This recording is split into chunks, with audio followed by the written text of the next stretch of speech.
पहले का समय और आज के समय में बहुत अंतर है। पहले जितने काम होते थे वो ऑफिस में किताबों पर, कॉपियों पर, रजिस्टर में लिख कर होते थे।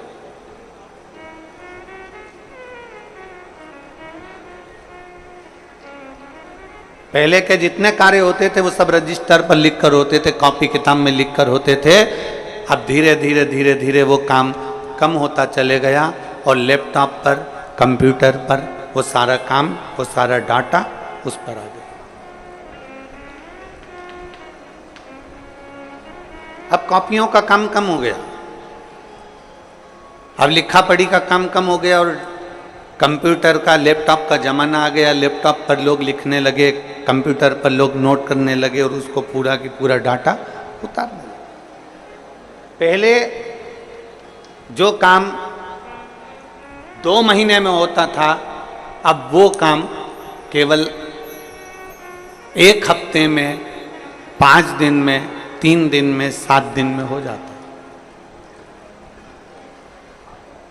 अब जरा विचार करो, पहले का समय था कि डायरी लेकर चलना पड़ता था, पहले का समय था किताब लेकर चलना पड़ता था, पहले का समय था रजिस्टर लेकर चलना पड़ता था। अब तो लैपटॉप लेकर चलते हैं, पूरा डाटा एक क्लिक करते ही सामने आ जाता है। तो पहले निर्णय लेने में 2 महीना, 3 महीना, 4 महीना, 5 महीना, 6 महीना लग जाता था। आजकल एक क्लिक करो और मालूम पड़ जाता है कि व्यक्ति का जीवन क्या है, व्यक्ति का स्वरूप क्या है, कहाँ से आया है, कौन है, कैसा है, एक क्लिक से। पहले निर्णय लेने में 2-3 महीने लगते थे, आज निर्णय लेने में 2-3 महीने नहीं लगते। केवल लैपटॉप उठाया, चेक करा और क्लिक करा। अब पहले का समय इतना लगता था, आज के समय में समय नहीं लगता, तुरंत काम हो जाता है। उसी तरह सतयुग में, त्रेता में, द्वापर में भगवान का जो यज्ञ होता था, अनुष्ठान होता था, हजारों हजारों वर्ष तक लोग तप करते थे, साधना करते थे, भगवान की भक्ति करते थे। हजारों वर्ष तक लोग मौन होकर बैठे रहते थे। हजारों वर्ष तक शरीर पर राख, मिट्टी जम जाती थी, बॉबी बन जाती थी शरीर की। इतना तप, इतना यज्ञ, इतना अनुष्ठान करते थे, तब भगवान प्राप्त होता था। पर जैसे आज के जमाने में लैपटॉप एक क्लिक करो और तुम्हारा डाटा सामने आ जाता है, तुमने क्या करा तुम्हारे सम्मुख में आ जाता है। उसी तरह आज के समय में, कलिकाल में, 1 लोटा जल महादेव को चढ़ा दो, सारा डाटा तुम्हारे सामने भगवान शिव की कृपा के रूप में आ जाता है। केवल 1 लोटा जल। और अभी सावन में कितना? जम के बोलो जरा, 2 लोटा। पूरे वर्ष 1 लोटा और सावन महीना 2 लोटा जल। क्योंकि चातुर्मास में, सावन के महीने में हमारी भक्ति दुगनी होना चाहिए, हमारा भजन दुगना होना चाहिए, हमारा कीर्तन दुगना होना चाहिए, हमारा मंत्र जाप दुगना होना चाहिए।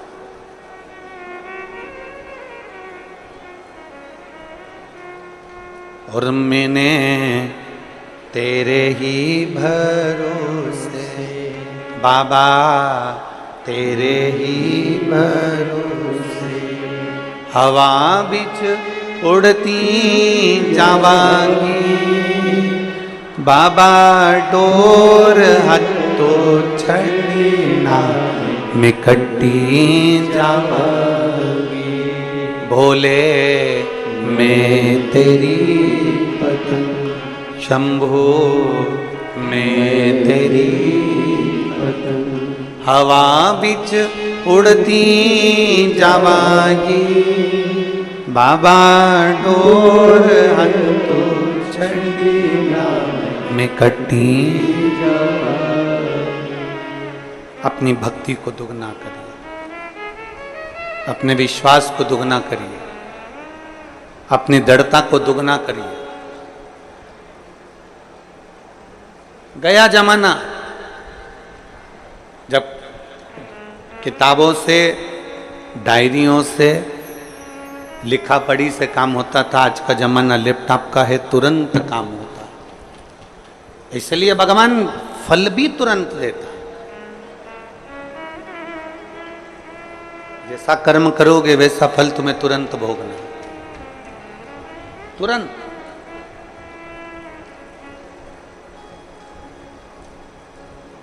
और बहुत विश्वास के साथ में ये सावन का महीना मिला है, बहुत विश्वास के साथ। छत्तीसगढ़िया जम के, जरा जम के, छत्तीसगढ़िया सबले बढ़िया। बहुत विश्वास के साथ में ये सावन का महीना मिला है। इस सावन के महीने में जितना जितना शिव की भक्ति कर सकते हो उतनी करो। आस्था चैनल के माध्यम से, फेसबुक यूट्यूब के माध्यम से जितने शिव भक्त भगवान शिव की अविरल भक्ति को सावन के महीने में धारण कर रहे हैं, वो एक विश्वास के साथ,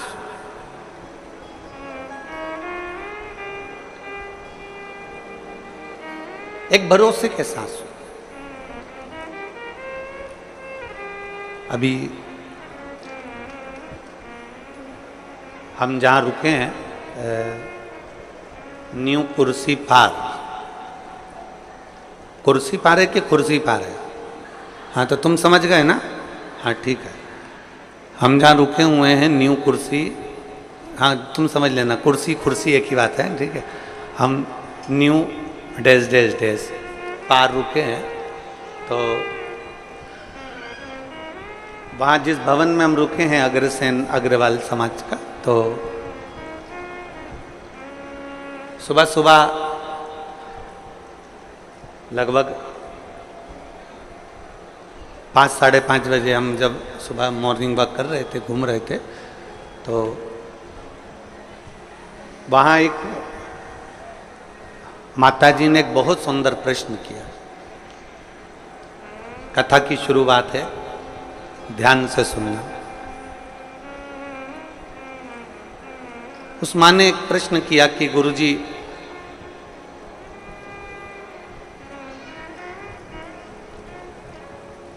हम एक संस्था से जुड़े हैं और वो संस्था कहती है कि भगवान शंकर की पूजन मत करो, मूर्ति पूजन मत करो, शिव जी को जल मत चढ़ाओ, शंकर जी को अभिषेक मत करो, मूर्ति पूजन बंद करो।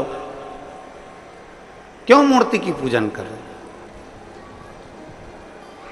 हम उस माता जी के पूरे शब्द सुनते जा रहे थे और अपना वो हाल में घूमते जा रहे थे। गुरुजी, हम जिससे जुड़े हुए हैं वो बोलते हैं कि मूर्ति पूजन मत करो, और आप कहते हो कि शंकर जी को एक लोटा जल चढ़ाओ।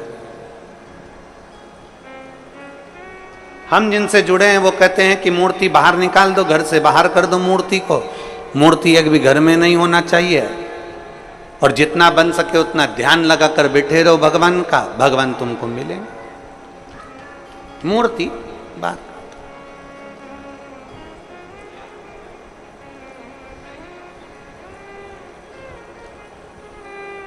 हमने उस माँ से कहा तुम जिस भी संस्था से जुड़े हो हमें उससे मतलब नहीं है। उसने तुमसे कहा कि मूर्ति बाहर कर दो, मूर्ति पूजन मत करो, ध्यान लगा कर बैठे रहो। हमने उस माँ से सुबह सुबह तो ये बात नहीं कही, क्योंकि उसने जो प्रश्न किया था वो सुबह सुबह उसका उत्तर देने के लिए हम नहीं दे पा रहे थे। इतनी सुबह से इस व्यर्थ की बात का क्या वर्णन कर। और अगर वो माँ वो बोल रही थी मैं कथा में आऊंगी कथा सुनने के लिए, तो अगर वो कथा में बैठी हो तो ध्यान लगाना उसको। जो तुमसे कह रहे हैं कि मूर्ति पूजन मत करो, जो तुमसे कहते हैं कि भगवान को बाहर निकाल दो, जो तुमसे कहते हैं कि मूर्ति को बाहर निकाल दो और ध्यान लगा कर बैठो, जितना कर सकते हो उतना ध्यान लगाओ, तो हम निवेदन करेंगे उनसे जाकर कहना कि तुम भी शादी मत करना, बच्चे मत करना, ध्यान लगा कर बैठ जाना कि मेरी लुगाई आई, मेरी पत्नी आई, हमारी शादी हो गई, हमारे 4 बच्चे हो गए, 2 5वीं में पढ़ रहे, 2 6 में पढ़ रहे। बस ऐसा ध्यान लगा कर बैठ जाओ।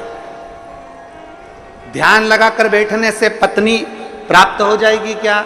जम के बोलो जरा। ध्यान लगाकर बैठने से बच्चे पैदा हो जाएंगे क्या? जम के बोलो जरा। ध्यान लगाकर बैठने से मकान बन जाएगा क्या? नहीं। ध्यान लगाकर बैठने से तुम ध्यान लगा लो, मकान बन गया, 4 मंजिल का बन गया, अटैच लेट बाथ लग गया, पलंग लग गया, सोफा लग गया, तो क्या मकान बन जाएगा? नहीं। उसके लिए तुम्हें ध्यान से हटकर थोड़ी परिश्रम करना पड़ेगा, तब मकान बन पाएगा। थोड़ा परिश्रम करना पड़ेगा, तब जाकर कोई कार्य हो पाएगा। थोड़ा परिश्रम करना पड़ेगा, तब तुम आगे बढ़ पाओगे। ध्यान रखना, जो कहते हैं कि मूर्ति पूजन मत करो, हम उनसे कहते हैं एक बार मेरे शंकर भगवान पे लोटा भर के जल चढ़ा कर देख, तू खुद अपने आप मूर्ति पूजन में लीन होता चले, अपने आप लीन हो।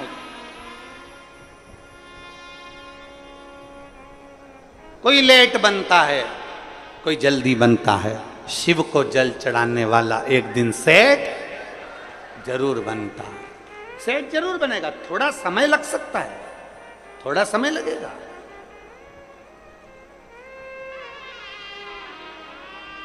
एक पत्र है,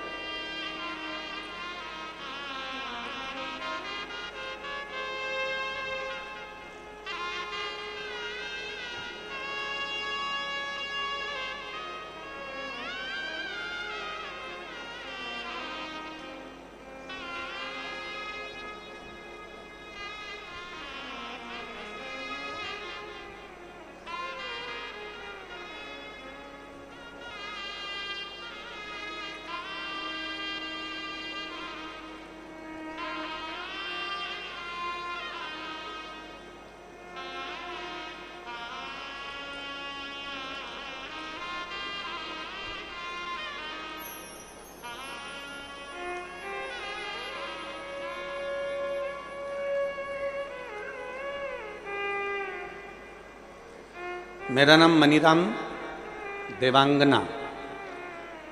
कहीं बैठे हैं मनीराम जी देवांगन? कहीं बैठे हो तो हाथ हिलाइएगा। आप ही हैं?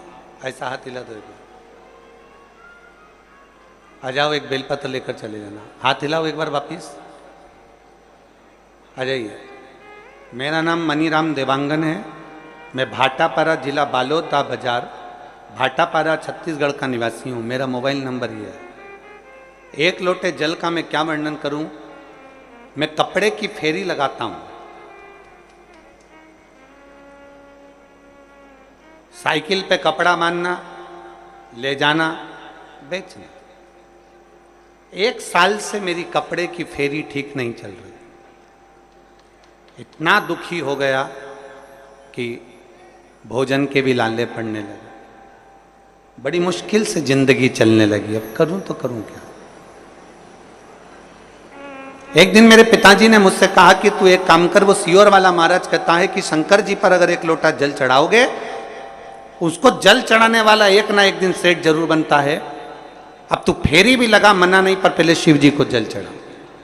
मैंने अपने पिताजी के कहने पर, जो आपकी कथा दिन रात सुनते हैं, उनके कहने पर शंकर जी के मंदिर में जाना प्रारंभ करा। 1 लोटा जल चढ़ाना प्रारंभ करा। गुरुदेव 2-3 महीने तो मेरी फेरी जैसी थी वैसी ही रही, कोई अंतर नहीं आया। आखिरी में मैंने मंदिर जाना छोड़ा तो मेरे पिताजी ने कहा मंदिर मत छोड़। तो शिवजी के मंदिर में जा, झाड़ू पोछा लगा और 1 लोटा जल चढ़ा। अब मैंने मंदिर में सफाई करना प्रारंभ करी और मेरे बाबा का नाम लेकर जो जल शिवजी को चढ़ाता था वही मैं अपने कपड़े पर छींट देता था और कपड़ा लेकर साइकिल पर बांध कर चला जाता। आज मेरे बाबा ने ऐसी कृपा कर दी कि मुझे भी लाखों और करोड़ों में खिला दिया। मैं बाबा को धन्यवाद देने के लिए आया। मैं शिव को धन्यवाद देने के लिए आया। लाइन अच्छी लिखी है, आप और हम सब गुनगुनाते। खाली ना जाता कोई दर से तुम्हारे, खाली दर से तुम्हारे, मैं भी खड़ी हूँ नदी बाई पसारे। अपने हृदय से लगा लो, गिरा जा रहा हूँ, उठा लो, भोले अपने दर से अब तो न टालो, गिरी जा रही हूँ, उठा लो। कोई लेट बनता है, कोई जल्दी बनता है, पर शिव को जल चढ़ाने वाला एक दिन सेठ, थोड़ा समय लग सकता है, थोड़ा समय लगेगा,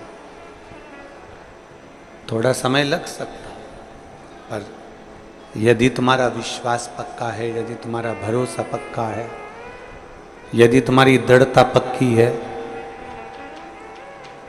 आपका भरोसा यदि पक्का है, विश्वास यदि पक्का है, हम तो कहेंगे, कबाड़ा बेचने वाला हो,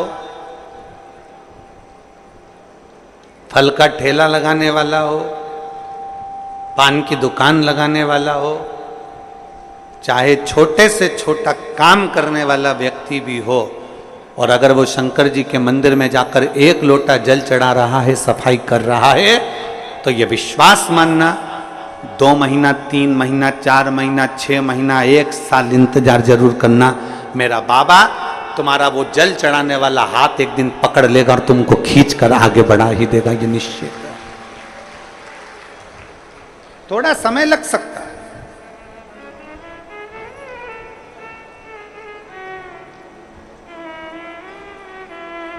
थोड़ा समय लग सकता है, पर मेरा बाबा जिस दिन हाथ पकड़ेगा और खींचेगा, उस दिन सुख का अनुभव हो। थोड़ा समय लग सकता है।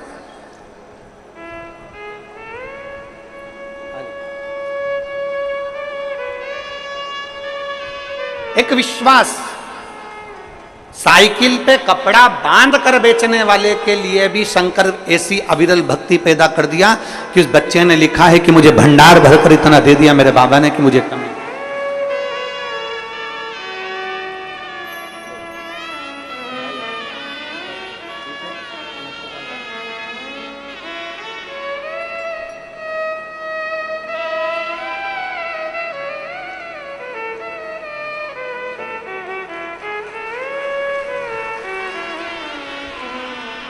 और लुटा दिया भंडार, कर दिया माला, अपने भरोसे को बढ़ाना है हमको, अपने विश्वास को बढ़ाना है हमें। सावन के महीने में हमें कुछ नहीं करना, बस इतना ही करना है कि हमारा विश्वास कितना शंकर के प्रति जा सकता है।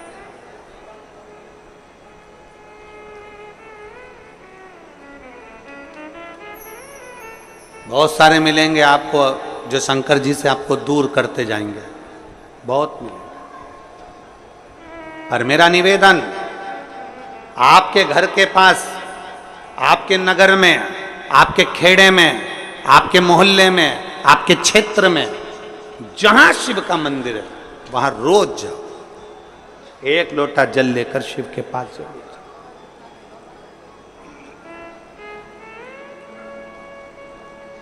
उसके दरवाजे तक जरूर पहुंचो।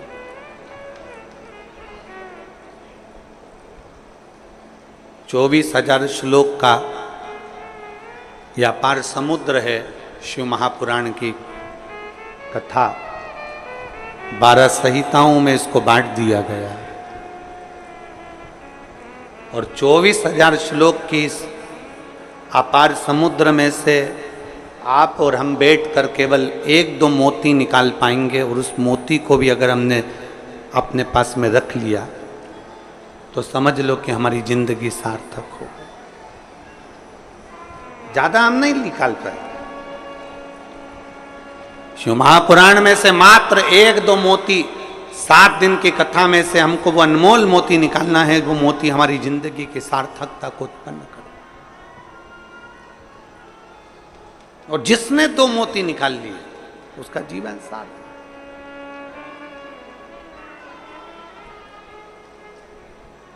हमें ध्यान देना है कि हमारा मन, हमारा चित्त भगवान की ओर स्थिर हुआ कि नहीं। गेहूं पिसवाते हो? अरे बोलो तो जम के तो बोलो। पिसवाते हो? रोटी बनाते हो? खाते हो? गेहूं की पीसने की जो चक्की होती है ना, उसमें 2 पार्ट लगे होते हैं। एक पार्ट फिक्स और दूसरा पार्ट जम के बोलो घूमता रहता है। चक्की का जो एक पार्ट होता है वो एकदम फिक्स होता है, एकदम जमा हुआ होता है, और दूसरा पार्ट घूमता रहता है, तब जाकर वो गेहूं चावल पिसाता है। और अगर दोनों पार्ट घूमने लगेंगे तो पिसाएगा क्या? नहीं। चक्की का एक पार्ट स्थिर है और दूसरा पार्ट घूम रहा है, उसी तरह इस शरीर के भी 2 पार्ट हैं, एक मन, दूसरा ये शरीर। शिव महापुराण की कथा कहती है, मन को शंकर के चरणों में स्थिर रख लो और ये शरीर घूमने दो, परमात्मा को मिलने में देरी नहीं लग सकती। मन स्थिर रखो। हम मन को स्थिर नहीं रख पाते। हम मन को जिस दिन स्थिर रख लेंगे, हम मन को जिस दिन पकड़ लेंगे, हम जिस दिन मन को हम स्थिरता में लाकर खड़ा कर देंगे, जिस दिन हमने मन की स्थिरता को निश्चित कर दिया, जिस दिन हमने मन को स्थिर कर दिया, फिर ये शरीर कहीं पर भी जाए, ये शरीर कहीं पर भी पहुंचे, अगर मन स्थिर हो गया तो फिर शरीर भी इधर उधर नहीं जा सकता। मन की स्थिरता। किसी किसी घर में बच्चों को इतने अच्छे संस्कार दे दिए जाते हैं, किसी किसी घर में बच्चों को इतना अच्छा ज्ञान दे दिया जाता है कि बच्चा किसी के साथ भी रहे उसका मन कभी बिगड़ता नहीं।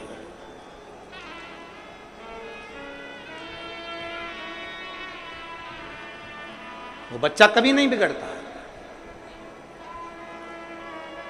कितनी सुंदर बात कही है।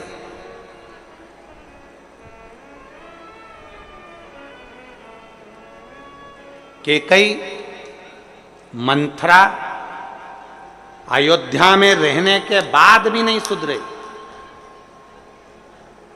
और वो विभीषण रावण की लंका में रहने के बाद भी बिगड़ा नहीं है।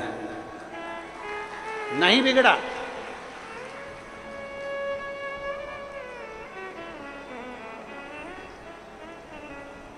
वो लंकापति रावण की लंका में रहने वाला वो विभीषण भगवान की विरल भक्ति में डूबा रहा, और उस मंथरा को इतना समझाया गया, मंथरा को इतना इतना कहा गया, केकई को इतना समझाया गया, माता केकई से इतना इतना कहा गया, पर वो सुधरने को तैयार नहीं, वो संवरने को तैयार।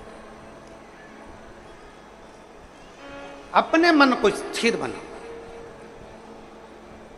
आपके बच्चों को बाल्यावस्था में जो संस्कार दिया जाए वो संस्कार इतना प्रबल होना चाहिए कि हमारे बच्चे, ये उसका शरीर, हमारे बच्चों का शरीर, हमारे बच्चे कहीं पर भी रहें, ये शरीर उसका कहीं पर भी रहे, मित्र कोई भी बने, दोस्त कोई भी बने, कहीं पर भी जाए, कहीं पर भी बैठे, किसी भी होटल में जाएं, कहीं पर भी बैठें, पर तुम्हारे घर के संस्कार की मूलता इतनी प्रबल होना चाहिए, तुम्हारे बच्चों का मन इतना स्थिर होना चाहिए कि नहीं, मेरे पापा के संस्कार ऐसे हैं, मेरी मम्मी के संस्कार ऐसे हैं, मेरी महतारी के संस्कार ऐसे हैं, मेरे पिता के संस्कार ऐसे हैं, मैं अपने पिता को धोखा नहीं दे सकता, मैं अपनी माँ को धोखा नहीं दे सकती, मैं गलत जगह पर भटक नहीं सकती, मैं गलत जगह पर जा नहीं सकती। ये हमारे मन की स्थिरता बताती।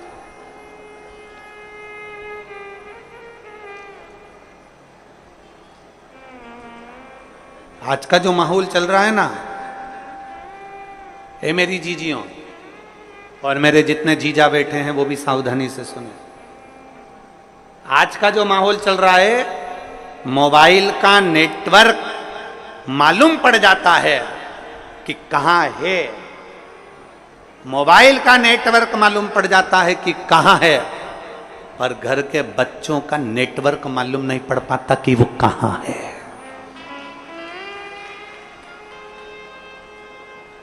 हमारे बेटे का नेटवर्क कहां चल रहा है, हमारी बेटी का नेटवर्क कहां चल रहा है, हमारी बेटा का नेटवर्क कहां तक है, हमारी बेटी का नेटवर्क कहां तक है, हमारे बच्चों का नेटवर्क कहां तक है, किसकी संगत में, कौन दोस्त, कौन सहेली, कहां जा रही है, कहां ले जा रही है, कहां बैठ रही है।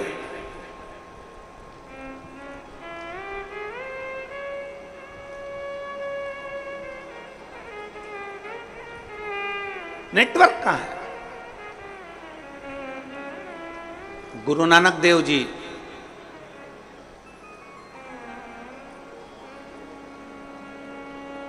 संतों के सिरमौर, गुरु नानक देव जी अपने शिष्य बाले से कहते हैं, बाले, एक व्यक्ति जो कर्म करता है, उस कर्म करने वाले व्यक्ति के ऊपर उस मालिक की दृष्टि हर पल रहती है, हर पल।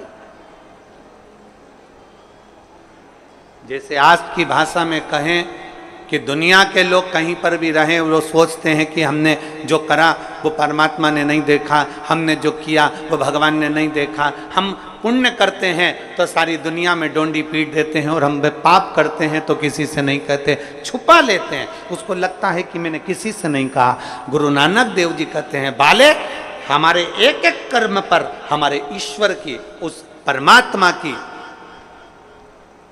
दृष्टि हमेशा रहती है।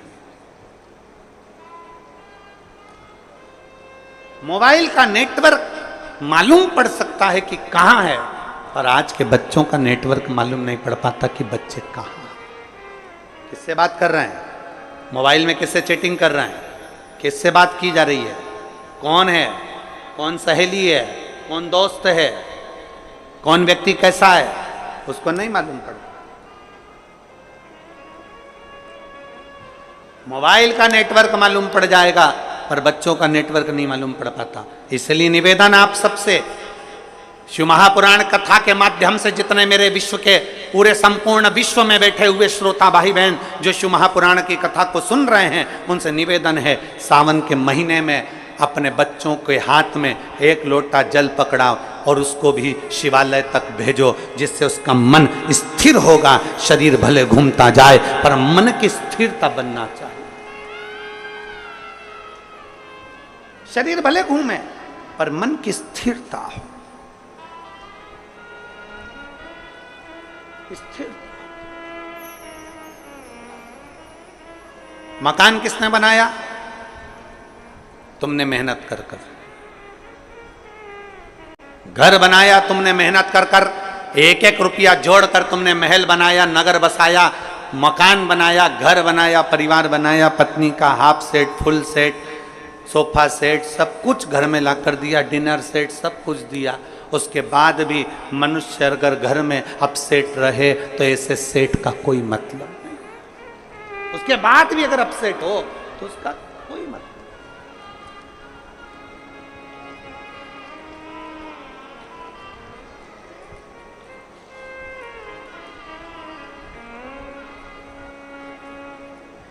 शादी में अभी हम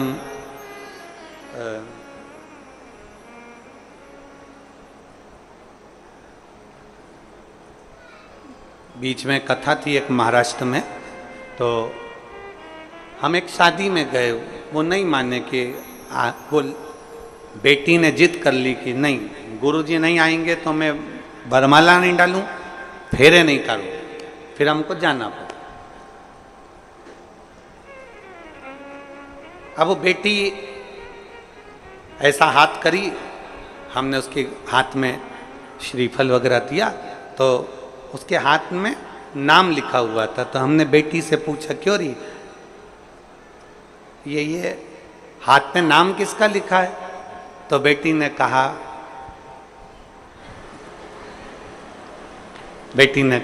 इनका। मैंने पूछा, बेटा ये नाम किसका लिखा है? तो के मेरे पति का। अच्छा। तो हमने कहा कि ये तुमने हाथ पे नाम क्यों लिखवाया? तो वो बोली कि मैंने जब मेहंदी मंडवा रही थी तो मेरी जो चाची जी हैं वो बोली कि हाथ में अगर पति का नाम रहता है तो पति मुट्ठी में रहता है।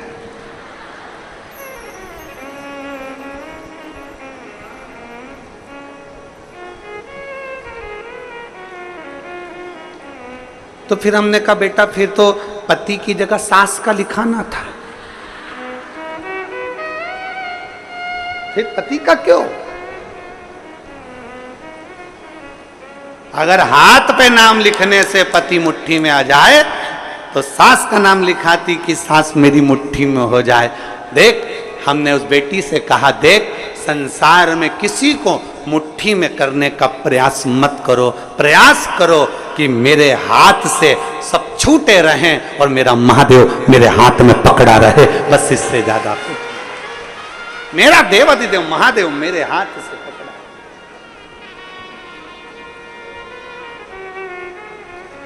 मेरा शिव मेरा बना रहा है, उससे ज्यादा मुझे कुछ नहीं चाहिए।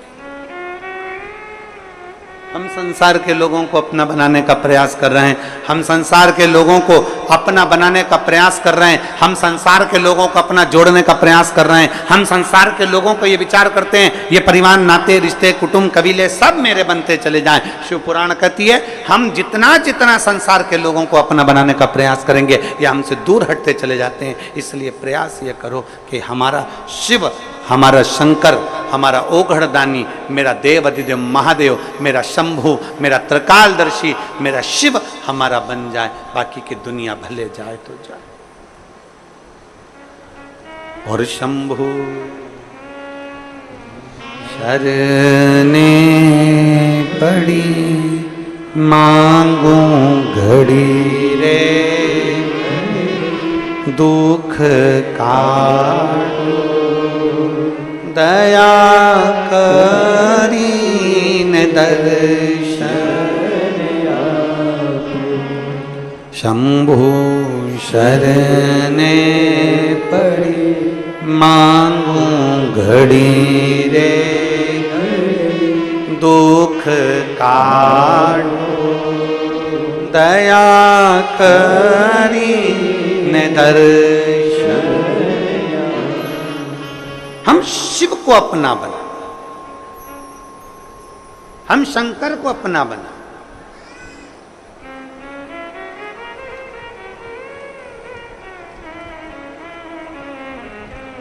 हाथ पर नहीं, दिल पर हमारे शिव का नाम अंकित कर ले। श्री शिवाय नमस्तुभ्यम जब हमने अंकित कर लिया तो हमारे हर पल, हर घड़ी, हर क्षण, हर श्वास में शिव रमेगा।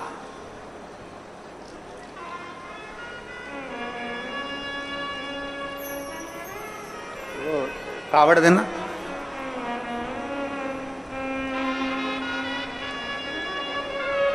कावड़ देखिए आप लोगों ने, ये कावड़,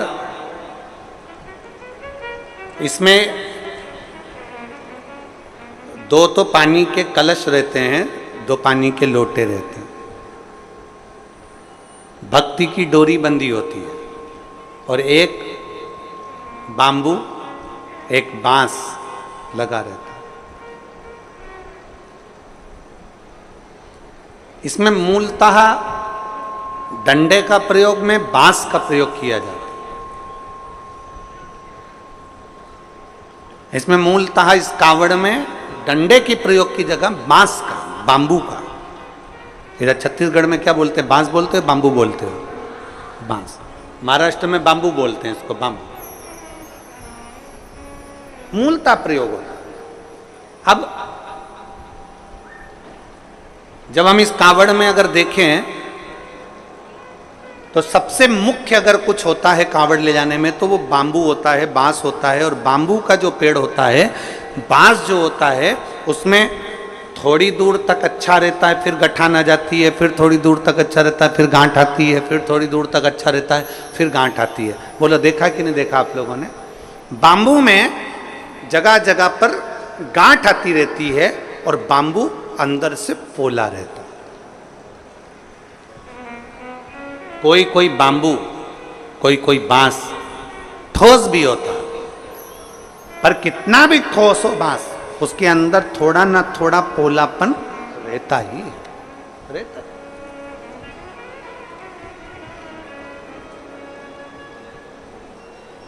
शादी में, विवाह में जन्म में, मरण में, मृत्यु के समय पर भी बांबू का बांस का प्रयोग किया जाता है आखिरी तक। और कांवड़ चढ़ाने के लिए भी जिस बांस को पकड़ा जाता है, जिस बांबू को पकड़ा जाता है, जिसमें 2 कलश बंधे होते हैं, उसको हम पूरे समय अपने हाथ में, कंधे पर, दोनों कंधे पर किसी भी तरह से उसको लेकर सावन के महीने में शंकर जी के पास जाते हैं। उसका कारण क्या है? क्यों, किस लिए? और बोलते बोलते जा रहे हैं, बोल बम बोल बम बोल बम बोल बम बोल बम बोल बम बोल बम, बोलते बोलते।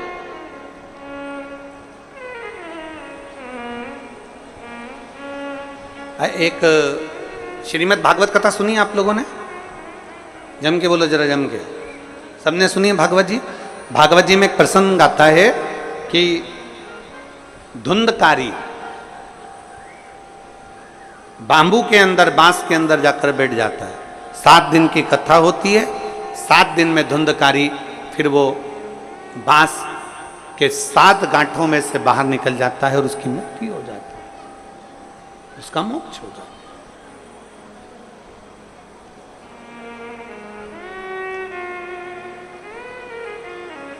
एक बांस कंधे पर लिया, 2 लोटे, 2 कलश उसमें बंधे, और उसको हमने पकड़कर बोल बम बोल बम बोल बम बोल बम बोलते बोलते बोलते बोलते चल।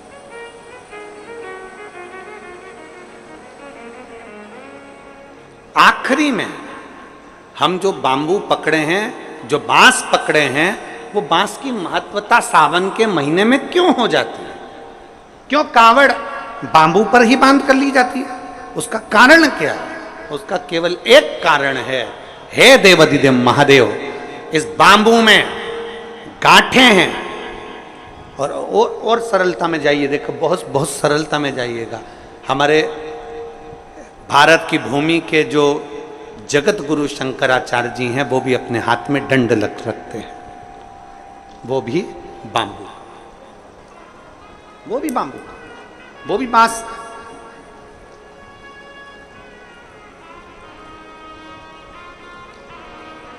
वो भी बांस का है।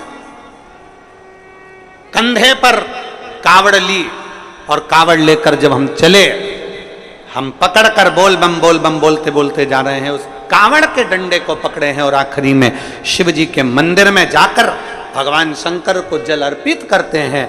और जल अर्पित कर कर हम जब वापिस अपने भवन की ओर आते हैं तो देव अधिदेव महादेव के उस भाव में भगवान शंकर की भक्ति कहती है, शिव महापुराण की कथा कहती है। वो बांबू जिसमें बहुत सारी गांठें हैं, और वो गांठें स्वयं शिव शंकर की कथा कहती है। जिस समय पर हम दोनों हाथ में कावड़ के लोटों को लेकर, जल लेकर भगवान शिव को समर्पित करते हैं, 2 हाथ हमारे जल से भरे होते हैं और बांबू नीचे रह जाता है, उसी समय पर शिव कथा कहती है कि जैसे बांस की गांठें बहुत होती हैं और वो गांठ टूटती नहीं है, पर महादेव के चरणों में जैसे ही 2 लोटा जल पहुंचता है, हमारे जीवन की सारी गांठें टूटती चली जाती अपने आप।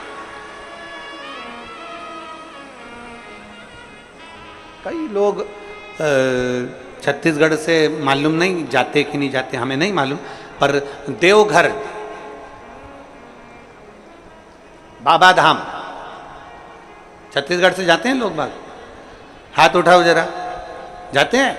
अरे बहुत बढ़िया, रखो रखो, बहुत बढ़िया। देवघर जाते हैं, सुल्तानगंज से जल भरकर देवघर तक पैदल 150 किलोमीटर तक बाबा का नाम लेते लेते लेते लेते भगवान का भजन करते करते चले जाते। उसके दरवाजे तक पहुंच गए, जल महादेव पर चढ़ा कि नहीं चढ़ा वो मतलब नहीं है, वो मूलता नहीं है, पर आप भगवान के दरवाजे तक जब पहुंचते हो,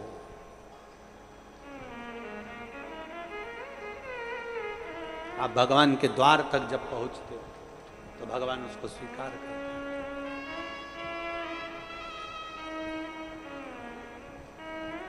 पहुंचते हैं हम उसके दरवाजे तक, जब पहुंचेंगे तो सुख का अनुभव अपने आप होगा। अपने।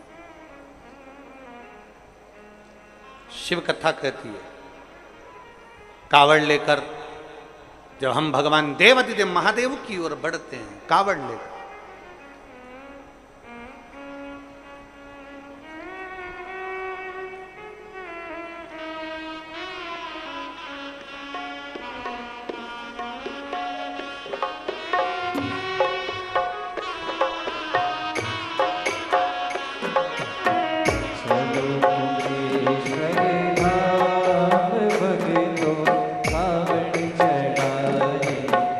चलो कुबेश्वर धाम चल कर चलो कुबेश्वर धाम चल कर कावड़ चढ़ाए, चलो कुबेश्वर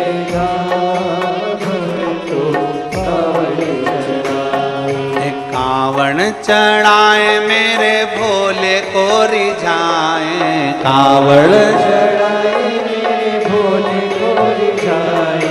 कावड़ चढ़ाए शिव शंकर को रिझाए, कावड़ चढ़ाए शिव शंकर को रिझाए। अरे चलो कुबेश्वर धाम चल के कावड़ चढ़ाए, चलो कुबेश्वर चलो चलिए कुबेश्वर धाम चल के कावड़ चढ़ा, चलो कुबेश्वर धाम चल के कावड़ चढ़ाए। ओ कावड़ चढ़ाए मेरे भोले को रिझाए, कावड़ कावड़ चढ़ाए शिव शंकर को रिझाए, कावड़ चढ़ाए शिव शंकर को रिझाए। चलो चलिए कुबेश्वर धाम चल के कावड़ चढ़ाए, चलिए कुबेश्वर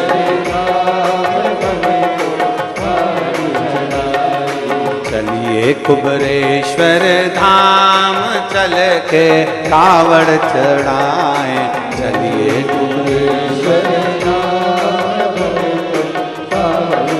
बड़े भाव से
पहली कावड़ माता गौरा चढ़ाई, पहली कावड़ माता गौरा चढ़ाई, पहली कावड़ माता गौरा चढ़ाई, पहली कावड़ माता गौरा चढ़ाई। ओ गौरा चढ़ाई भोले बाबा को रिझाई, गौरा चढ़ाई भोले बाबा को रिझाई, गौरा चढ़ाई शिव शंकर को रिझाई, गौरा चढ़ाई शिव शंकर को रिझाई। चलो चलिए कुबरेश्वर धाम चल के कावड़ चढ़ाए, चलिए कुबरेश्वर धाम भक्तों कावड़ चढ़ाए, चलिए कुबरेश्वर धाम चल के कावड़ चढ़ाए, चलिए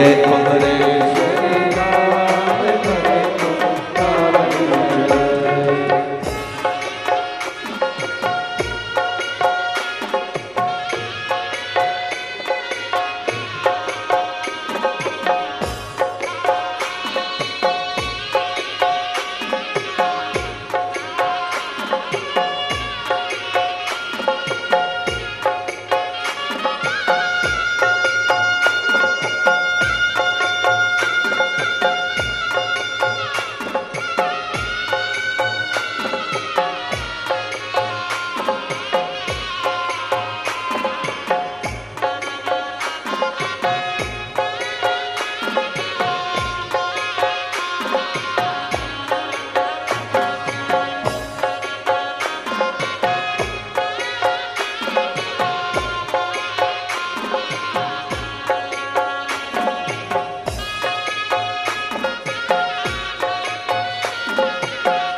दूजी कावड़ माता लक्ष्मी चढ़ाई, दूजी कावड़ माता लक्ष्मी चढ़ाई, दूजी कावड़ माता लक्ष्मी चढ़ाई, दूजी कावड़ माता लक्ष्मी चढ़ाई, लक्ष्मी चढ़ाई नारायण को पाई, लक्ष्मी चढ़ाई नारायण को पाई, लक्ष्मी चढ़ाई नारायण को पाई, लक्ष्मी चढ़ाई नारायण को पाई। चलो चलिए कुबरेश्वर धाम चल के कावड़ चढ़ाए, चलिए कुबरेश्वर धाम कावड़ चढ़ाए। चलो चलिए कुबरेश्वर धाम चल के कावड़ चढ़ाए, चलिए कुबरेश्वर धाम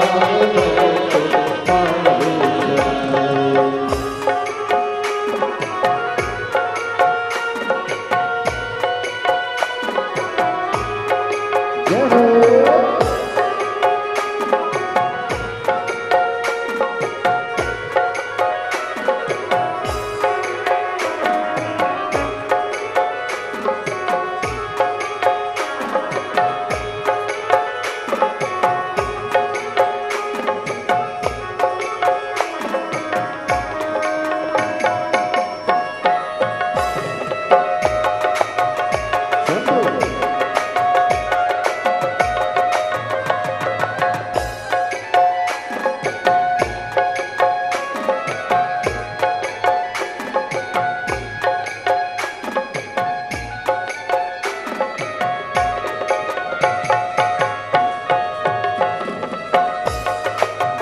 कावड़ माता सीवन चढ़ाई, तीजी कावड़ माता सीवन चढ़ाई, तीजी कावड़ माता सीवन चढ़ाई, कावड़ माता सीवन चढ़ाई, सीवन चढ़ाई सारे भक्त जाए, सीवन चढ़ाई सारे भक्त जाए, चलो कुमरेश्वर धाम भक्तों कावड़ चढ़ाए,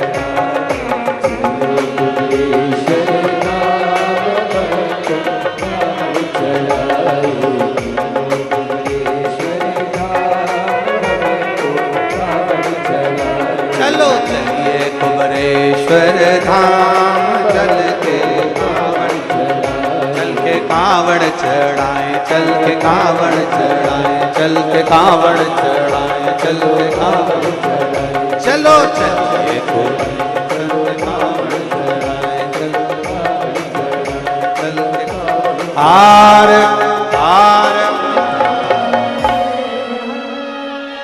अपने स्थान पर बैठकर भगवान शिव जी से अपने मन की बात, सावन का महीना और श्रावण के महीने की ये प्रथम शिव महापुराण की कथा, बड़े भाव से प्रथम दिवस, अपने दिल से बाबा से अपने मन की बात कहिएगा, भाव से दिल से बाबा से प्रार्थना।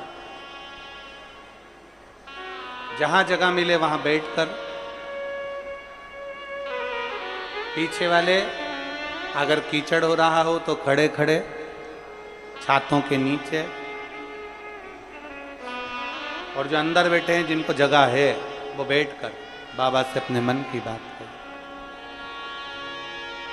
बड़े भाव के साथ में। आपकी आवाज हमारे तक पहुंचना चाहिए, दिल से बोलिएगा बाबा से।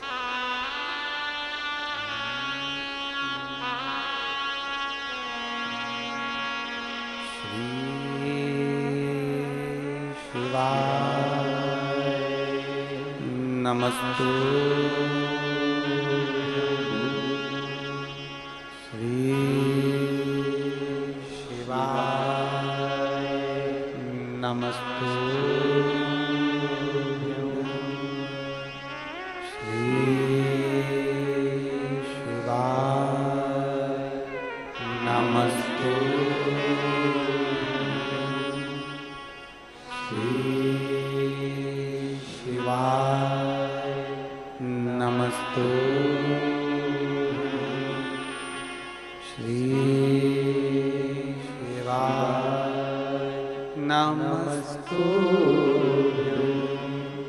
भोला सब दुख काटो भारा, ओ भोला सब दुख काटो भारा, शिव शंकर जपू तेरी माला, भोले बाबा जपू तेरी माला, भोला सब दुख काटो भारा, ओ भोला सब दुख काटो भारा, वेश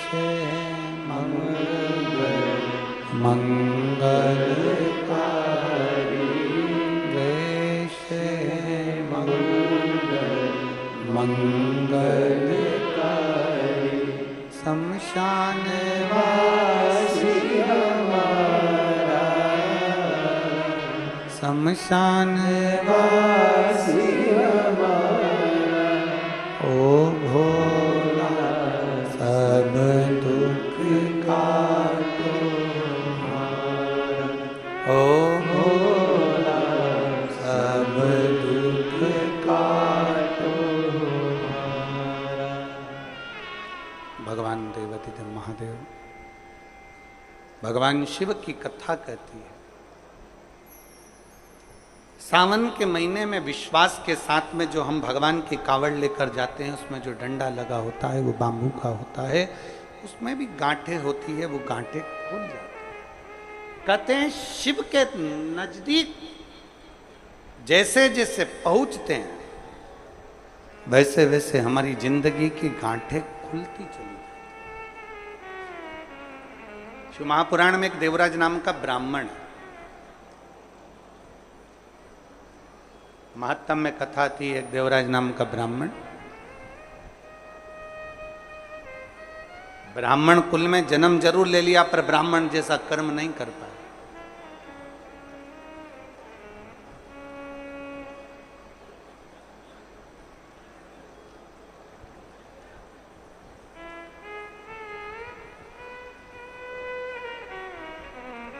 एक व्यसन, एक वासना, एक निंदा। ब्राह्मण भले ब्राह्मण कर्म कर रहा है कि नहीं कर रहा है, शास्त्र पढ़ रहा है कि नहीं पढ़ रहा है, वेद पुराण पढ़ रहा है कि नहीं पढ़ रहा है, भगवत भजन कर रहा है कि नहीं कर रहा, मूल वो नहीं है। व्यसन, वासना और निंदा। ब्राह्मण अगर ये तीन चीजों से दूर है, कौन कौन सी तीन चीजें, जम के बोलो जरा। पहले नंबर पर है व्यसन। कोई गलत व्यसन में तो नहीं पड़ा है, मांस मदिरा गलत चीज, कोई बहुत मालूम पड़े व्यसन में डूबा रहता हो, तो ऐसा ब्राह्मण की मूलता नहीं। व्यसन, वासना, पर स्त्री को मां के तुल्य देखे, पर कन्या को बेटी के तुल्य देखे, उसके नेत्रों में कहीं वासना ना हो। एक व्यसन, दूसरा वासना, और तीसरे नंबर पर है निंदा। अगर कोई ब्राह्मण के कुल में जन्मा है और वो निंदा से दूर है, बुराई से दूर है, किसी की निंदा नहीं करता, किसी के लिए अपशब्द नहीं बोलता, वो ये मान लेता है कि ये संपूर्ण ब्रह्मांड, संपूर्ण सृष्टि उस परमात्मा ने रची है, इसमें अच्छे लोग भी हैं तो बुरे लोग भी हैं, तो निंदा करने से कौन सा लाभ मिलेगा। तीन चीजें अगर ब्राह्मण के पास में है, एक व्यसन से दूर, दूसरा वासना से दूर, तीसरा निंदा से दूर अगर कोई ब्राह्मण है तो समझ लेना वो सारे वेद और पुराण का शास्त्री है, वो मर्मज्ञ। उसने भले वेद पढ़े कि नहीं पढ़े, शास्त्र पढ़े कि नहीं पढ़े, पुराण पढ़े कि नहीं पढ़े, मालूम नहीं। उसने कभी पूजन करी कि नहीं, पता नहीं। उसने कभी मंत्र जाप किया कि नहीं, पता नहीं। उसने कभी संध्या करी कि नहीं, पता नहीं। पर जिस ब्राह्मण, जो ब्राह्मण व्यसन से, वासना से और निंदा से दूर रहता है, समझ लेना वो ब्राह्मण वेद और पढ़े हुए, शास्त्र पढ़े हुए ब्राह्मण के तुल्य होता है। व्यसन से दूर रहे, वासना से दूर रहे और निंदा से दूर।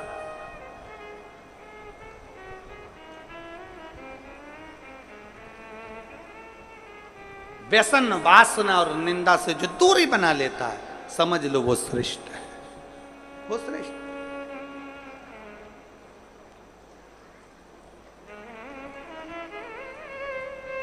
आज के जमाने में हम किसी से भी कह देते हैं, महाराज जी आशीर्वाद तो दे दो।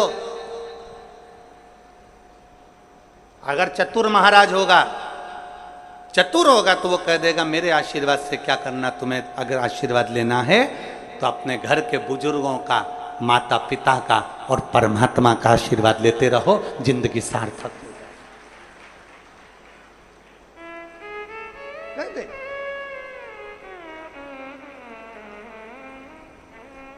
व्यसन में डूबा हुआ कितना बड़ा भी विद्वान क्यों ना हो, कितना बड़ा भी वेद पाठी क्यों ना हो, कितना बड़ा भी शास्त्रों का मर्मज्ञ जानने वाला क्यों ना हो, अगर व्यसन में डूबा है तो वो श्रेष्ठ नहीं।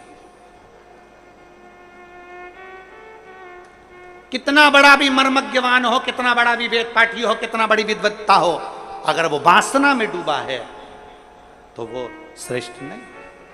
लंका अधिपति रावण के पास में इतनी विद्वत्ता थी, इतना विद्वान था, इतना ज्ञानी था, इतना ज्ञानी था, इतनी विद्वत्ता लंकाधिपति रावण के पास में थी, कि सारे मंत्र, सारी साधना, सारे तप, सब कुछ लंकाधिपति रावण जानता था।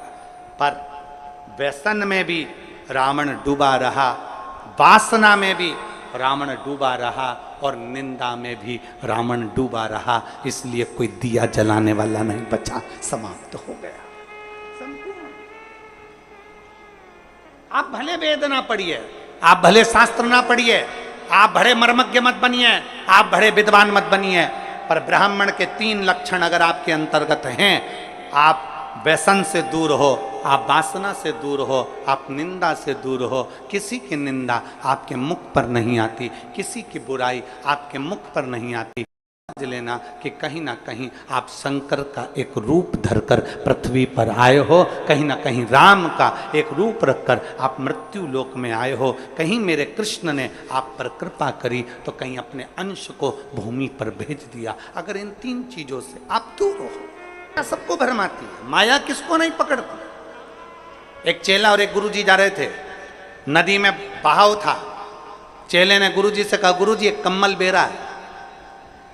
कम्मल जिसको लोग रात्रि को सोते हैं ओढ़कर, कम्मल बह रहा है पानी में। गुरुजी ने कहा कहाँ है? वो देखो वो पानी में बह रहा है। गुरुजी ने कहा कम्मल तो अच्छा। चेला कहने लगा, गुरुजी जाऊं कम्मल लेने? गुरुजी ने कहा मत जा बेटा, कम्मल लेने के लिए क्या करना, अपने पास कम्मल की ढेरी लगी हुई है, क्या करेगा कम्मल ला के? नहीं गुरुजी, कम्मल लेने तो जाऊंगा। गुरु का कहना चेले ने नहीं माना, नदी में कूद गया, कम्मल लेने के लिए गया। जैसे कम्मल लेने के लिए वो गया, कम्मल लेकर आने लगा, कम्मल पकड़ लिया, उसको नहीं मालूम था कि ये कम्मल नहीं है, ये तो कोई भालू पानी में बह रहा था। तो भालू ने उस शिष्य को पकड़ लिया, अब वो छोड़ नहीं रहा। गुरुजी घाट पे से चिल्ला रहे, बेटा कम्मल छोड़ दे। शिष्य चिल्ला कर कह रहा है, गुरुजी मैंने तो कम्मल को छोड़ दिया, पर कम्मल मुझे नहीं छोड़ रहा है। तो भालू ने पकड़ लिया, मैंने कम्मल को छोड़ दिया पर कम्मल मुझे नहीं छोड़ रहा है। बस यही संसार है। इस संसार में माया जब पकड़ती है तो किसी को नहीं छोड़ती है, चाहे वो कोई भी हो। इसलिए शिव पुराण कहती है, पार्वती जी ने शिव जी को गुरु बनाया था, गणेश जी ने शिव जी को गुरु बनाया था, नंदी ने शिव जी को गुरु बनाया था, लक्ष्मी जी ने शिव जी को गुरु बनाया था, नारायण ने शिव जी को गुरु बनाया था। सारे देवताओं का क्रम उठाकर देख लिए, सबने महादेव को गुरु बनाया। तो हम भी हमारे देवादिदेव महादेव का मात्र स्पर्श कर कर उसको गुरु बना सकते। शिव को स्पर्श करो, शिव का स्मरण करो।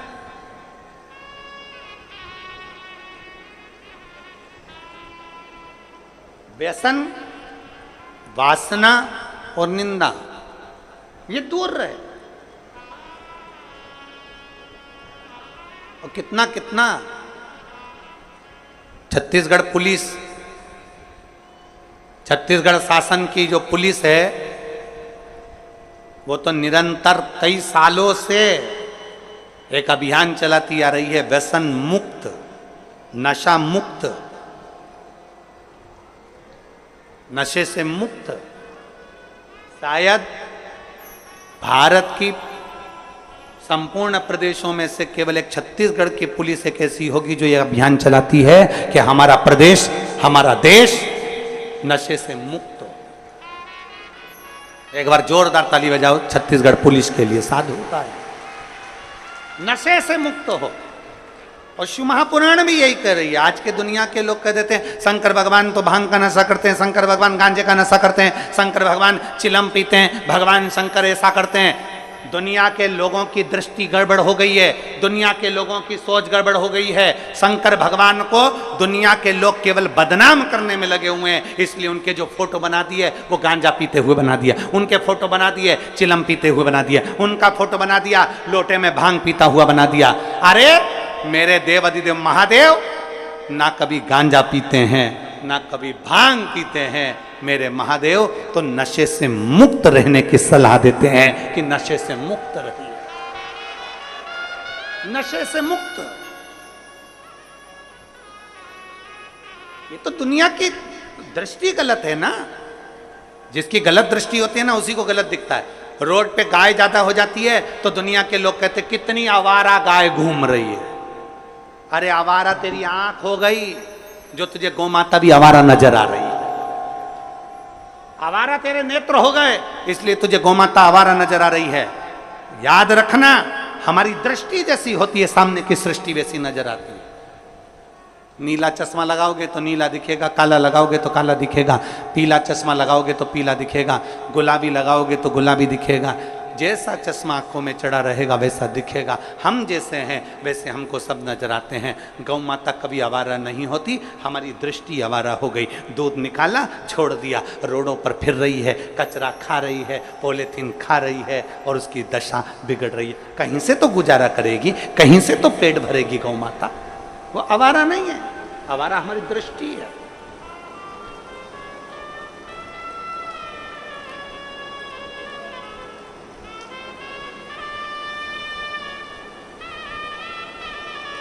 एक साधु था, मेरे शिव कभी नशा करने की आदत नहीं डालते, मेरे शंकर कभी नहीं कहते कि तुम गांजा पियो, मेरे शिव जी कभी नहीं कहते कि तुम भांग पियो, मेरे शंकर भगवान कभी नहीं कहते कि तुम चिलम पियो। मेरे शंकर भगवान तो कहते हैं कि नशों से दूर हो जाओ और भगवान की अविरल भक्ति के नशे में डूब जाओ। जिस दिन तुम राम नाम, कृष्ण नाम, शिव नाम के नशे में डूबोगे उस दिन तुम्हारी जिंदगी स्वयं सार्थक होती चलेगी। व्यसन, वासना और निंदा, ये तीनों से ब्राह्मण को दूर रहना चाहिए।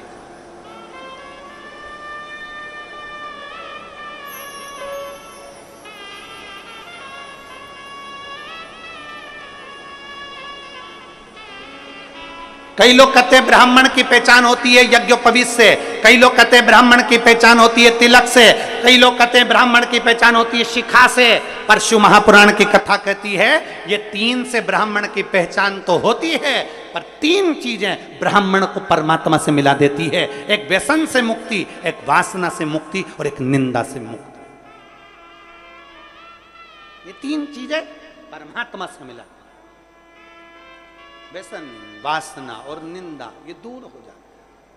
पर देवराज नाम का ब्राह्मण व्यसन से दूरी नहीं बना सका, देवराज नाम का ब्राह्मण वासना से दूरी नहीं बना सका, देवराज नाम का ब्राह्मण निंदा से दूरी नहीं बना सका। इसने घेर रखा था और ऐसा घेरा कि देवराज एक दिन चोरी का धन लेकर आ रहा था। चोरी का धन उसके पास में था और वो चोरी का धन उसके साथ में किसके लिए ला रहा था? देवराज चोरी किसके लिए कर रहा? देवराज को चोरी की जरूरत क्या पड़ गई? पेट भरने जितना तो मेरा भोलेनाथ सबको देता है, पेट भरने जितना तो मेरा बाबा सबको देता है, क्योंकि उसने संकल्प लिया है कि मृत्यु लोक में मैंने तुझे जन्म दिया है तो तेरे पेट भरने की जवाबदारी मेरी है। पर याद रखना, पेट भरने जितना मैं दूंगा, तेरा परिवार जितना बढ़ता चले जाएगा, उतना उतना तेरे धन की व्यवस्था में करते चले जाऊंगा, उतना उतना तेरे भोजन की व्यवस्था में करते चले जाऊंगा, सब कुछ मैं दूंगा। पर जब तू गलत जगह पर जाएगा, गलत सोच रखेगा, गलत दृष्टि रखेगा, तो गलत जगह से फिर धन आएगा और गलत जगह से धन आएगा तो वो तुझे बर्बाद कर दे, वो तुझे नष्ट कर दे, वो तुझे तकलीफ दे दे।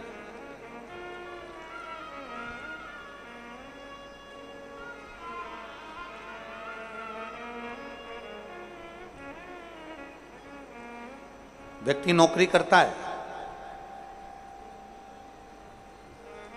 व्यक्ति धंधा करता है, उससे उसके घर का गुजारा आराम से चलता है।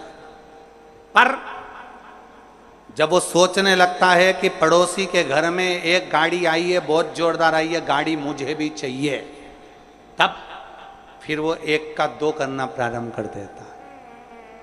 पड़ोसी ने बड़ा बंगला बना लिया, महल बना लिया, मेरे परिवार वालों ने, मेरे रिश्तेदारों ने बड़ा महल, बड़ा बंगला बना लिया, अब उसको भी ज्यादा चाहिए, तो उसने फिर एक का दो करना प्रारंभ कर दिया। मतलब जब तक उसका पेट भरा रहा था, परमात्मा उसको उस लायक दे रहा था।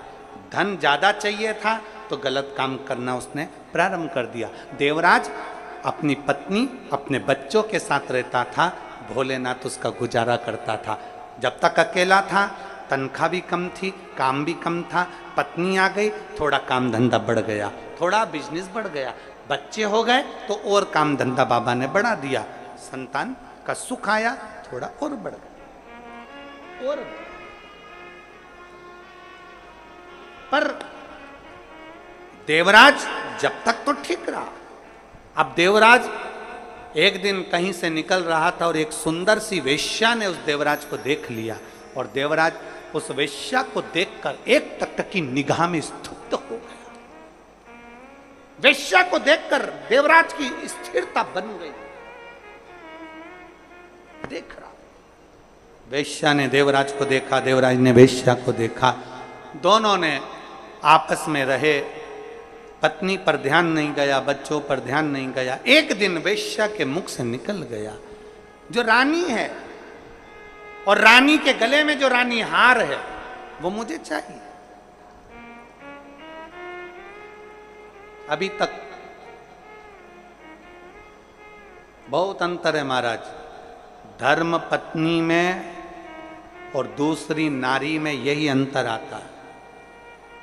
धर्म पत्नी अपने पति का चेहरा पहचान लेती है कि आज इनको कहीं ना कहीं घाटा लग गया है, इनके पास में इतना नहीं है, मेरे मोबाइल में मैं बैलेंस डलाने का नहीं बोल सकती। 50 रुपए का बैलेंस डलाने के लिए भी पत्नी अपने पति से नहीं कहती है, उसका चेहरा देख लेती है तो। और दूसरी नारी का संग जो पुरुष करता है वो दूसरी नारी तुम्हारे चेहरे से मतलब नहीं रखती है, दूसरी नारी तुम्हारी जेब से और तुम्हारे पॉकेट से मतलब रखती है कि तुम्हारा धन कितना है। उसे मतलब नहीं तुम्हारे चेहरे से, तुमने कमाया नहीं कमाया, कहां से ला रहे हो, कैसे ला रहे हो, क्या कर रहे हो, उसे मतलब नहीं है। उसको तो धन चाहिए, उसको तो रानी हार चाहिए, उसको तो हाथ की फाटली चाहिए, उसको तो सोने की अंगूठी चाहिए, उसको तो अपने श्रृंगार की वस्तु चाहिए, उसको तो श्रृंगार का वस्त्र, श्रृंगार के आभूषण सब चाहिए। वो पराई नारी पर पुरुष से प्राप्त करना चाहती। वेश्या को देवराज से मतलब नहीं था, वेश्या को मतलब था उसके धन से। रानी जो गले में हार पहनती है, रानी हार, वो मुझे चाहिए। रानी जो गले में हार पहनती है वो मुझे दीजिए। देवराज ने कहा, मन में देवराज ने सोचा मेरी पत्नी ने कभी मुझसे हार नहीं मांगा, मेरी पत्नी ने कभी मुझसे कोई सामान नहीं मांगा, पर ये वेश्या आए दिन कुछ ना कुछ मांगती, फिर भी उसके आकर्षण में इतना आसक्त था, उसके आकर्षण में, उसके स्वरूप में इतना इतना इतना फंस चुका था कि निकल नहीं पा रहा। वेश्या ने कह दिया, कल तक मुझे रानी के गले का हार चाहिए, कल तक चाहिए। ठीक है,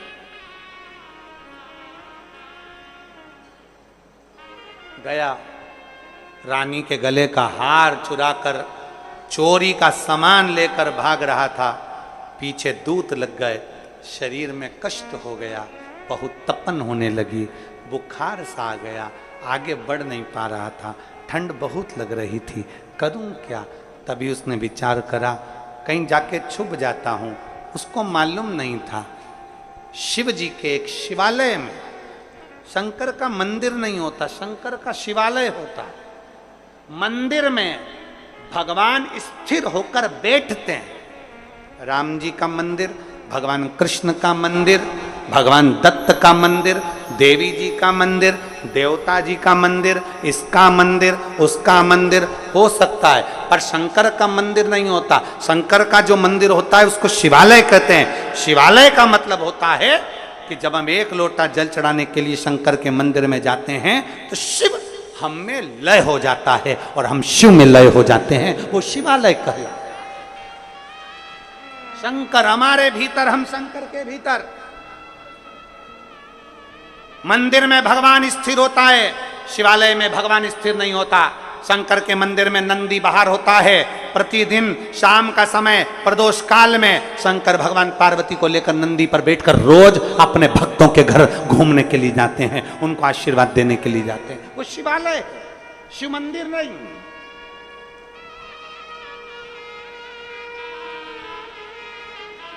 जो लोग कहते हैं कहाँ जा रहे हो, शंकर के मंदिर जा रहे हैं, नहीं नहीं नहीं, आपको कहना चाहिए शिवालय जा रहे हैं। शिवालय मतलब मैं शंकर को निमंत्रण देने जा रही हूं, मैं शिव से कहने के लिए जा रही हूं कि मैं दुखी हूं, मैं कष्ट में हूं, बहुत तकलीफ है मेरी जिंदगी में, पर मेरे बाबा मुझे तुझ पर भरोसा है, मुझे तुझ पर भरोसा है। जब कोई नहीं आएगा तब मेरा महादेव आएगा। एक कथा आती है राजा बलि की विष्णु पुराण में। राजा बलि के दरवाजे पर श्रीमद् भागवत में आता है कि भगवान भिक्षा मांगने के लिए गए। सुनी कि नहीं सुनी आप लोगों ने?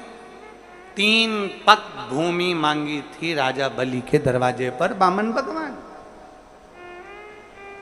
राजा बलि कौन था? कौन? पूर्व समय का जुआरी, जुआ खेलने वाला, जुआ खेलने वाला जुआरी। अपने जुए में हारता गया, हारता गया, हारता गया। दोस्त बैठे थे जुआ खेलने के लिए, उन्होंने कहा क्या लगाएगा, तेरे पास लगाने के लिए कुछ नहीं है। जुआरी कथा में अब भी आया। जुआरी गया, एक महाराज जी छाता, कमंडल, पादुका, आसन सब लेकर बैठे थे। वो स्नान करने गए, जुआरी इनका सारा सामान चोरी करके भाग गए। जुआरी सामान लेकर गया, जुए में उसने छाता, कमंडल, पादुका, आसन सब लगा दिया।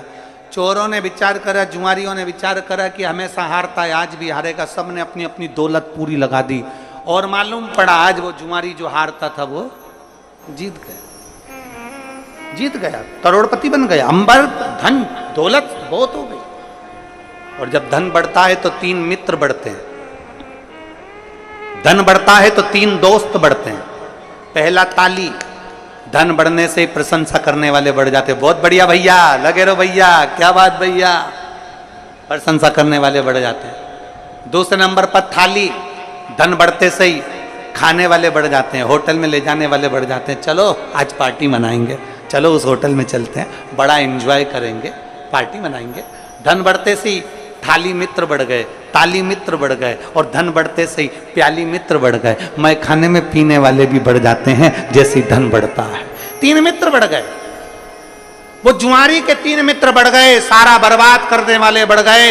एक वेश्या का संग आ गया। वेश्या ने कहा सुनो, मेरे बालों में लगाने के लिए गजरा लेकर आना कल आओ, और खाने का पान लेकर आना। जुआरी नशे में धुत होकर गजरा और पान लेकर चला, ठोकर खाकर जमीन पर गिर गया तो गजरा और पान भी जमीन पर गिर गया। उसको होश आया, मुझे वेश्या के यहाँ जाना था।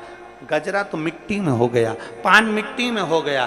सामने शिवालय था, एक ओटले पर शंकर जी बैठे हुए थे, शिवलिंग रखा हुआ था। इसको गुस्सा आ गया, ये शंकर भगवान ने नजर लगा दी मेरे पान पर और गजरे पर, इसकी नीहत लग गई। इसने गजरा और पान उठाया, मिट्टी का धूल में सना हुआ शंकर के मंदिर में ले जाकर फेंक दिया।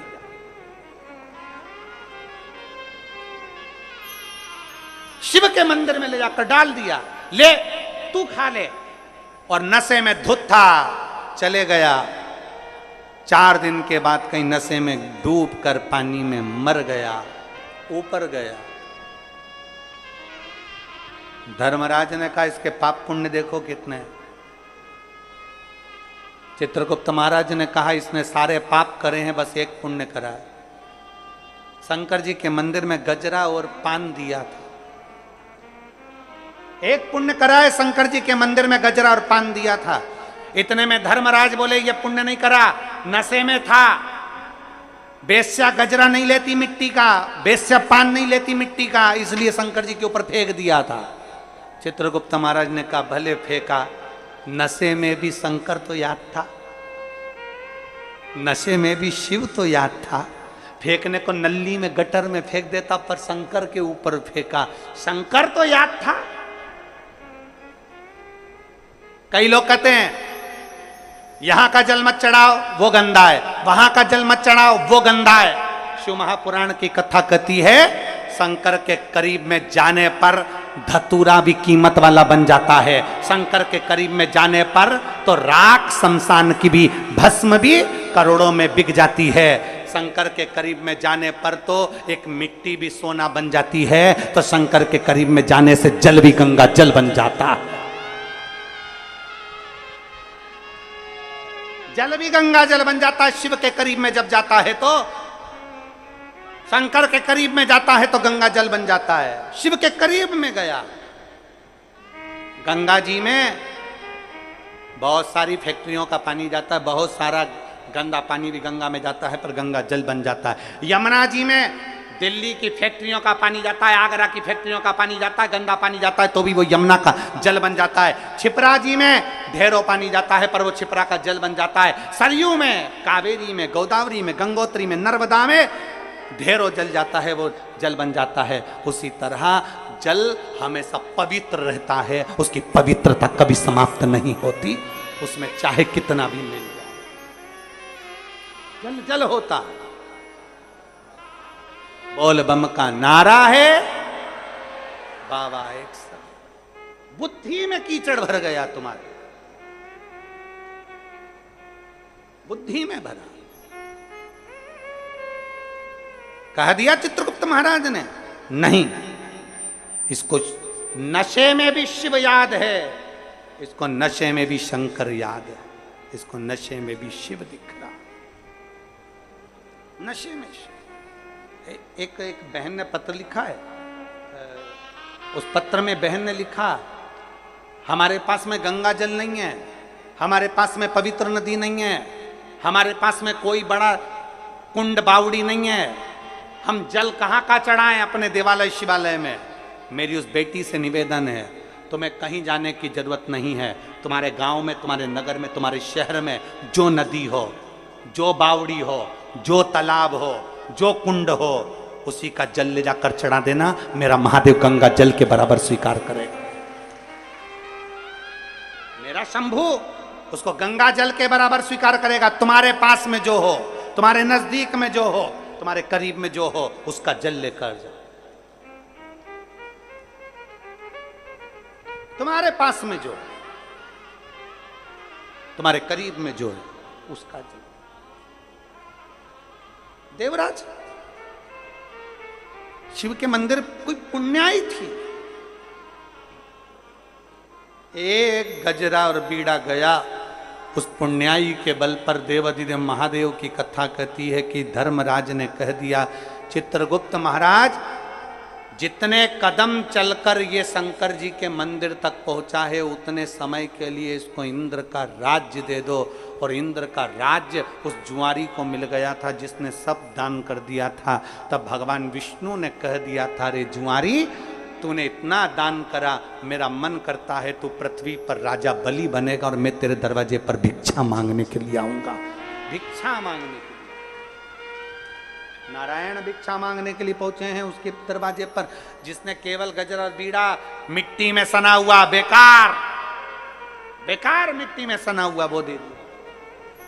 कई लोग कहते गुरुजी, हम शंकर जी पे से चढ़ी हुई बेलपत्र चढ़ाते हैं, वापिस शंकर जी को वो गंदी हो जाती होगी, वो उसमें मिट्टी लग जाती होगी, वो चढ़ी चढ़ाई है, भगवान स्वीकार नहीं करेंगे। शिव महापुराण की कथा कहती है, मंदिर शंकर जी का है, शंकर पर चढ़ा हुआ फूल भी शंकर को उठाकर चढ़ा दिया, शंकर को चढ़ी हुई बेलपत्र भी शंकर को चढ़ा दी, शिव जी के चढ़े हुए पुष्प से ही श्रृंगार कर दिया, तो भी शंकर स्वीकार करते हैं। वो ये समझते हैं कि तू लेकर आया, तो भी शिव स्वीकार कर। अपनी बुद्धि में ही बिठा लीजिए कि हमारा नगर, हमारा गांव, हमारा शहर, हमारी बावड़ी, हमारे गांव में जो नदी, हमारे शहर में जो नदी है, हमारे गांव में जो कुंड है, हमारे नगर में जो बावड़ी तालाब है, वो भगवान शंकर के लिए श्रेष्ठ है, शिव के लिए श्रेष्ठ। पूरे भारत में ही नहीं, पूरे विश्व में, देश और विदेश में लोग ऑनलाइन पूजन करते हैं। उस दिन शिव भगवान का पार्थिव शिवलिंग बनाते हैं, पार्थिव शिवलिंग का निर्माण करते हैं, पूजन करते हैं। तो 2 अगस्त को हम जहाँ रहेंगे वहाँ से लाइव शाम को 7 बजे आप और हम, पूरा देश और पूरा विश्व, शाम को 7 बजे से 8 बजे तक 1 घंटे सावन की शिवरात्रि के दिन पार्थिव शिवलिंग का पूजन कर कर भगवान से अपने मन चाहा वर प्राप्त। इसमें क्या क्या सामान चढ़ेगा वो आप लोग लिख लीजिए। जो नहीं लिख पाएंगे उनको बाद में आस्था चैनल के माध्यम से टीवी पर उसको प्रसारित कर दिया जाएगा। 1 लोटा जल, 21 दाने गेहूं के, 5 कमलगट्टे, 108 चावल के आखे दाने, वैसे तो सबको याद होंगे ही पहले के भी। 108 चावल के दाने, आखे मतलब सेगे, 21 काली मिर्ची, 1 चुटकी काली तिल, 1 धतूरा, 7 बेलपत्र, 7 शमी पत्र, 7 लाल फूल, गुलाब के मिल जाए तो श्रेष्ठ है, नहीं तो कोई लाल फूल दूसरे मिल जाए वो भी श्रेष्ठ। 7 पुष्प सादे जो पूजन में चढ़ाने के लिए। दूध, दही, शहद, घी, शक्कर, इत्र, गंगाजल, चंदन, 3 गोल सुपारी, पूजन वाली सुपारी, रोली, मोली, अभीर, मौली मतलब लच्छा नाड़ा बांधने वाला, अभीर, गुलाल, पीला चंदन, चावल पूजन के लिए, कपूर, 2 दीपक घी के, एक जलाकर रखने के लिए, एक आरती करने के लिए, 2 जनेऊ, एक गणेश जी के लिए, एक शिव जी के लिए, लौंग, इलायची, पान के पत्ते, मिट्टी का पार्थिव शिवलिंग। अपने नगर में, अपने गांव में, अपने गमले में जो मिट्टी हो उसका पहले से शिवलिंग बना के रख लेना। 7 बजे तो सीधे पूजन चालू करेंगे, 8 बजे तक आप लोग पहले से शिवलिंग बना के रख लें, पार्थिव शिवलिंग मिट्टी का। 5 फल, मिठाई, धूप बत्ती, और शिवलिंग को पहले से बनाकर रखें जिससे 7 बजे बैठते से ही पूजन चालू हो जाए। अपने अपने मोबाइल टीवी चालू रखना है, ऑनलाइन पूजन करना है। अपने नगर में, अपने गांव में जो ब्राह्मण देवता हों, जो पंडित जी हों, जो आपके यहाँ आते रहते हों, और जो ब्राह्मण आपके परिचित में हों, उनको भी उस समय पर आप अभिषेक पूजन के लिए आमंत्रित करें। और पंडित जी उस समय पर करा रहे या उससे 1 घंटे पहले करा दे, कोई दिक्कत वाली बात नहीं है। पर शिवरात्रि के दिन शिव अभिषेक होना जरूरी है, क्योंकि सावन की शिवरात्रि के दिन जो पार्थिव शिवलिंग का पूजन शाम के समय, शिवरात्रि के दिन रात्रि के समय पर जो करता है, मनवांचित फल देवाधिदेव महादेव प्रदान करते हैं निश्चित। जो ब्राह्मण आपके परिचित हों उनको बुला लें। अगर ब्राह्मण ना मिले तो टीवी के माध्यम से आप और हम सब बैठकर जो ब्राह्मण देवता होंगे वो पूजन कराएंगे, और आप और हम पूजन करेंगे, और उसका लाइव आप और हम साथ में मतलब ऑनलाइन, मतलब जैसा हम कर रहे हैं वैसा आप हमारे साथ में बैठकर एक साथ पूजन करेंगे, और एक साथ महादेव की करोड़ों लोग मिलकर आरती करेंगे और बाबा से मनवांछित फल प्राप्त करेंगे।